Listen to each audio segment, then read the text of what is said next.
ہمارے ایک ساتھی تھے، درس میں آتے تھے، درس میں آنا چھوڑ گئے، ان کو یاد دہانی کی۔ اب مجھے پتا چلا کہ وہ اس لاہور میں رہتے ہوئے 6 جابز کرتے ہیں، پورے دن میں 6، صبح فلاں جگہ، پھر فلاں جگہ، پھر فلاں جگہ۔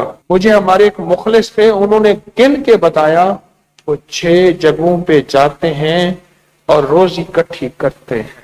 اور مجھے اس وقت احساس ہوا کہ یا اللہ، برکت کسے کہتے ہیں کہ تو چاہے تو ایک ہی جگہ سے سارا کچھ عطا کر دے۔ اچھا، پھر ہوتا کیا ہے؟ جو تسبیح خانے کی نسبت میں رہتا ہے نا، اس کی مثال ایسے ہے جیسے مرغی انڈوں پہ جب بیٹھتی ہے تو اس کو وہیں غذا، وہیں کھانا، وہیں پینا دیتے ہیں، اور جب انڈوں میں نہیں بیٹھتی، سارا دن چن چن چن چن چن کے پھر جا کے اس کا پیٹ، اس کا پوٹا، اس کا پیٹ بھرتا ہے۔ اور جب مقصد کے لیے بیٹھتی ہے، انڈوں سے مراد مقصد کے لیے بیٹھتی ہے، اللہ کھلاتا بھی ہے، پلاتا بھی ہے، اور اس کو حفاظت کا نظام بھی بنتا ہے جب مقصد کے لیے۔